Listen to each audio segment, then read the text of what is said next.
mga kalakbay, we are back with another video. For today's video mga kalakbay, this is our review ng ating Raider Renegade 80 Pro.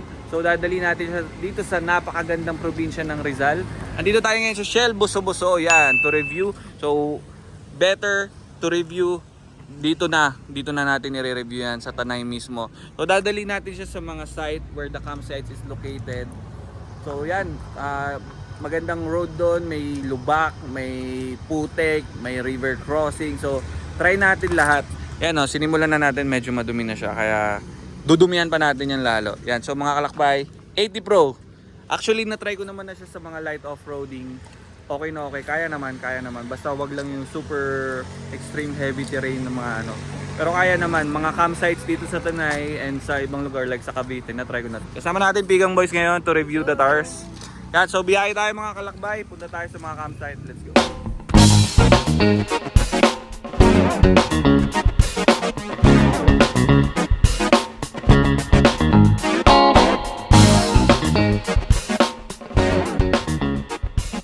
Yan, so mga kalakbay, nandito na tayo sa bayan ng Santo Niño sa Tanay. So papasok tayo ngayon, makikita nyo yung mga terrains na meron ditong off-road, meron ding ilog, meron din lubak-lubak, name it, kung anong off-road ang gusto nyo meron dito. So ito nga, katulad nga nasabi natin sa intro, ang dala natin is Raider 80 Pro. Yan, so makakalakbay, Raider Renegade 80 Pro, hindi lang siya pang highway terrain, kayang-kaya rin ito mag off-road. So sa mga past videos natin mga kalakbay, lalagay natin dito sa taas para mapanood nyo. In-explain ko doon kung ano nga bang compound to, sinong designer ng Raider Renegade 80 Pro, pati yung Raider Renegade RT. Yan, so ito mga kalakbay, 80 Pro dala natin, ibig sabihin ng 80 all terrain. So almost nakaka 15,000 mileage na tayo dito sa gulong na to. Yun nga, nadala na rin natin siya sa mga site. So ngayon natin re-reviewin itong off-road. So pasok na tayo ngayon dito sa loob ng Santo Niño para makita nyo yung mga terrain na meron dito. Let's go! Yan mga kalakbay, isang advice din pala before going on a trail or light trail or heavy trail, kailangan mo na mag-air down. So ako prefer ko siguro dito sa ating Raider Renegade 80 Pro kasi ang PSI natin dito is 36, 35 yan.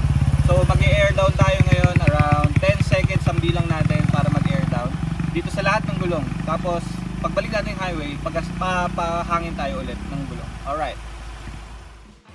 Going deep inside the different terrains here in Tanay, I am confident using my Raider Renegade 80 Pro to conquer the upcoming challenges that I will face during our off-roading trip.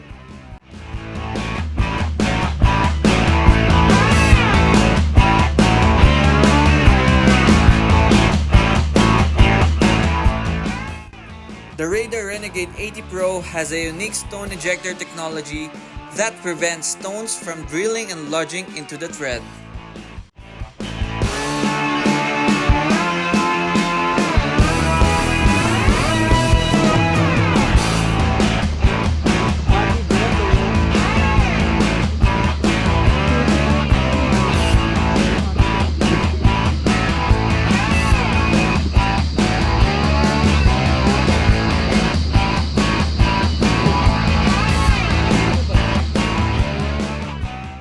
Whether on a smooth pavement, a concrete road, a rocky or a muddy terrain, I know that these challenges are basic on our Raider Renegade 80 Pro.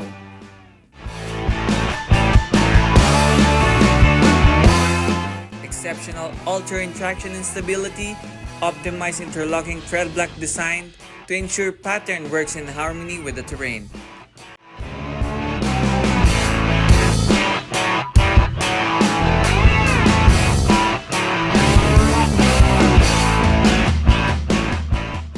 The Raider Renegade 80 Pro has a special silica-based compound that provides cut and chip resistance and grip in all conditions.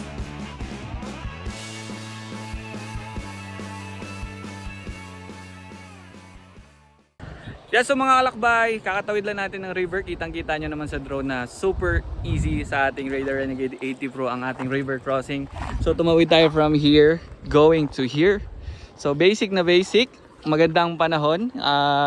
Yung kapit niya, although syempre yung mga rocks is uneven, okay na okay naman. Tsaka maganda rin kasi yung pattern, tire pattern ng 80 Pro. Yan nga, yung sa tire ejector niya, kaya hindi rin siya nai-stackan ng bato. Tapos, mga big rocks, kayang-kaya naman niyang akyatan, basic na basic din. Ano boys, okay ba? Anong masasabi niyo sa performance? So, ito ang river, main river dito sa may Kayabu. Yan sa Santo Niño. So, different campsites. Sabi sa inyo, okay na okay dito mag-review ng tires kasi lahat ng terrain na ibabato nyo, dito mo makikita, dito mo pwedeng ma-discover. So, it's a beautiful day. So, maliligo muna tayo sa ilog bago tayo bumalik. So, yan mga kalakbay, if you're new to my channel, please like, comment, and subscribe. And i-ring nyo na yung notification bell para updated kayo sa mga tires na i-review pa natin ng Radar. Yan, so, sana naman, Radar Renegade X ang sunod. Yan, so, next video natin is 20,000 kilometers. Mga kalakbay, abangan nyo yan. So, coming 15,000 kilometers, basic na basic. Ang kapal pa rin niya. Long rides, okay pa rin. Pagdating sa wet conditions, okay pa rin. Makapit pa rin. Wala akong problema talaga mga kalakbay.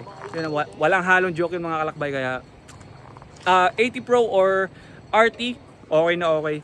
Pili na kayo. Meron na ring sizes sa Radar Renegade X yan. So mga kalakbay, don't forget to stay safe and peace out. Woo!